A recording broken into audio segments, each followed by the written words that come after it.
So I was traveling alone for the first time in an English-speaking country. Exciting, right? New city, new experiences, complete freedom. And on the very first day, I needed to ask for directions to my hotel. Simple. I walked up to a local, opened my mouth, and said, "Excuse me, I want the hotel." Oh, no. The man looked at me very patiently, very kindly, and said, "You want the hotel?" And I said, "Yes, I want it." And he just pointed down the street and walked away quite quickly, He wanted to escape that conversation as fast as possible. as fast as humanly possible. And here's the thing, I knew English. I had studied for years. But in that moment, under pressure, in a real place with a real person, all I had was, "I want the hotel." And that is exactly why we are here today.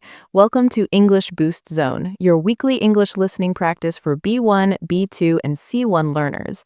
I am Maya. And I am Jake. And today we are talking about one of the most exciting and most practical topics we have ever covered on this podcast, useful English phrases for travel. Here's exactly what you are going to learn today. You're going to learn how to ask for directions naturally and confidently. You're going to learn how to check into a hotel without any confusion. You're going to learn how to order food and handle restaurant situations like a fluent speaker. You're going to learn how to navigate transport, buy tickets, and ask about schedules. And you're going to learn the emergency phrases that every traveler needs to know before they leave home. 5 travel situations, real natural English phrases for every single one. And by the end of this episode, you will never be pointing at a menu or saying, "I want the hotel" ever again. We are fixing that today permanently. Stay with us all the way to the end because the final section covers phrases that could genuinely save you in a difficult situation. You do not want to miss it. Let's go. Situation 1. Asking for directions. And Jake, your story is the perfect example of what not to say. Grateful for that reminder, Maya. So here's the right way. When you need directions in English, you never just say, "I want something" or "I need somewhere." You open with a polite softener first. The most natural one is, "Excuse me, I was wondering if you could help me. I'm trying to find the central train station." I was wondering if you could help me. That phrase is doing something really important. It's soft, it's polite, and it signals to the other person that you're about to ask something. It gives them a moment to prepare, and it sounds completely natural to any native English speaker. You can also say, "Excuse me, sorry to bother you, but I think I might be a little lost. Could you point me in the right direction?" "Could you point me in the right direction" is one of the most useful direction phrases in English.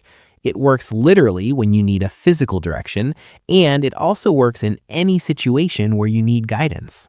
Now, when someone gives you directions, they'll often use these key phrases. Turn left at the traffic lights.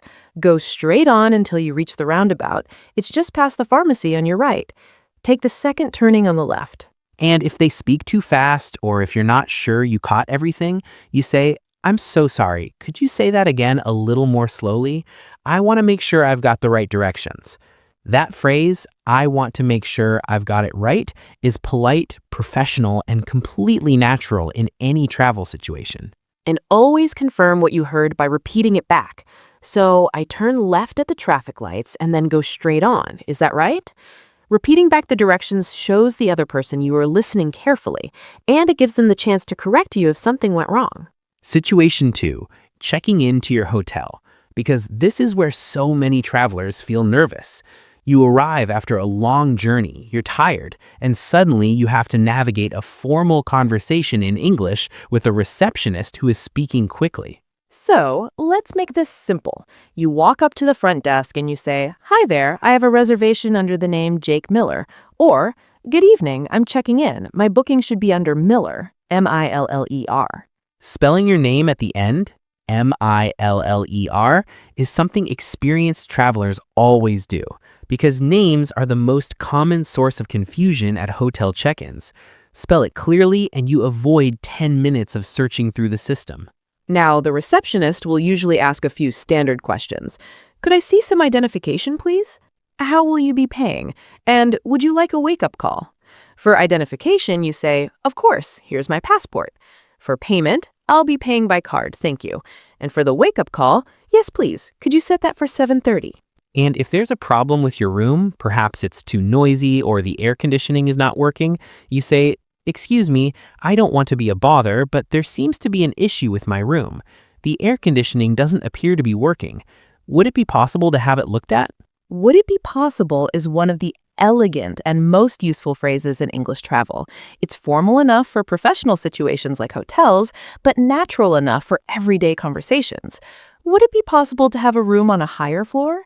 Would it be possible to get an early check-in? Would it be possible to extend my stay by one night? Learn this phrase and use it everywhere. Situation 3. Ordering food and handling restaurant conversations. Maya, this one is close to your heart. It is very close to my heart because food is one of the greatest joys of travel, and being able to order confidently means you actually get what you want. So when you sit down, the server will usually say, "Are you ready to order?" or "Can I take your order?" And you say, "Yes, I think I'm ready. I'll have the grilled salmon, please." Or if you need more time, you say, "Could we have just a couple more minutes, please? We are almost ready." Now, here are the phrases that take your restaurant English to the next level. When you don't recognize a dish, you say, "Excuse me, could you tell me what this dish comes with?" Or, "I'm not familiar with this one. Could you describe it for me?" Waiters genuinely love this question. It's their job to know the menu, and most of them enjoy explaining it. Never guess silently when you can ask confidently. For dietary requirements, which is really important, you say, "I have a nut allergy. Could you let me know if any of these dishes contain nuts?" Or, "I'm vegetarian. Which dishes on the menu would you recommend for me?" And when you're ready to leave, you catch the server's attention and say, "Could we get the bill, please, whenever you're ready?" In American English, you say check instead of bill. Both are understood everywhere. And if you want to split the payment, you say, "Could we pay separately, please?" Or, "Would it be possible to split the bill?" And always, always, if the food was good, you tell them, "That was absolutely delicious. Thank you so much." It costs you nothing. It means everything to them, and it's a beautiful use of your English. Situation 4. Transport. Buying tickets, asking about schedules, and finding your way around public transport in an English-speaking city. This is where practical English really matters because getting transport wrong means missing flights, missing trains, and missing experiences.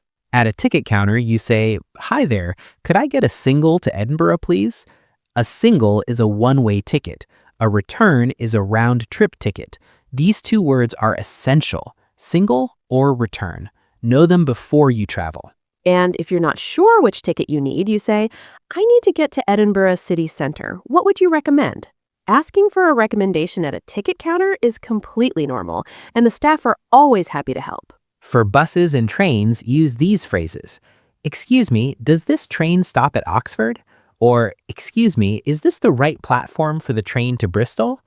And if you're on a bus and not sure where to get off, you say to the driver, "Could you let me know when we reach the city center, please? I'm not familiar with this route." "I'm not familiar with this route." That phrase is honest, clear, and it immediately tells the driver you need a little extra help. Most drivers respond really warmly to this. They'll tap you on the shoulder or announce your stop especially for you. And for taxis or ride shares, you say, "Hi, could you take me to this address, please?" Or, "How long do you think it will take to get there?" And if you're worried about the route, you can say, "I'm happy to follow the directions on my phone if that helps."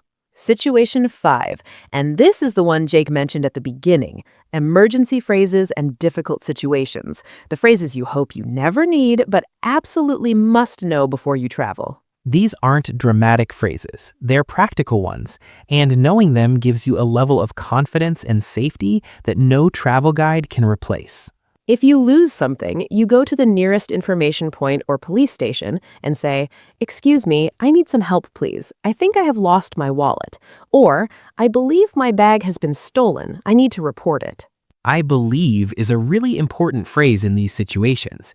It sounds calm and measured. "I believe my passport has been taken." "I believe I left my phone on the train." It signals that you're organized and clear, even in a stressful situation. If you need medical help, you say, "Excuse me, I need to find a pharmacy, please." Or, "I don't feel well. Could you tell me where the nearest hospital or medical center is?" And in a serious emergency, you say clearly and calmly, "I need an ambulance, please. This is an emergency." For travel insurance or official situations, you'll often need to say, "Could I have a written report of this, please? I need it for my insurance." That one sentence can save you enormous amounts of time and stress when you get home. And if you simply feel overwhelmed, if the language and the situation and the travel stress all come together at once, you say, "I'm sorry, could you slow down a little, please? I'm still learning English, and I want to make sure I understand correctly." That sentence, "I'm still learning English," those 4 words open every door. Native speakers immediately become more patient, more helpful, more warm, because the moment you say you're learning their language, they respect you for trying, every single time. So let us bring today together. You now have natural, practical, advanced English phrases for 5 essential travel situations. Asking for directions with confidence, checking into your hotel professionally, ordering food and handling restaurants fluently, navigating transport clearly, and handling emergencies and difficult situations calmly. These are not textbook phrases. These are the phrases that real travelers use in real situations every single day. And now they are yours. Here is your challenge for this week. Choose one travel situation from today that you are most likely to face in the near future. Write 3 sentences using the phrases you learned. Say them out loud. Practice them until they feel natural, because the best time to learn travel phrases is before you need them, not during.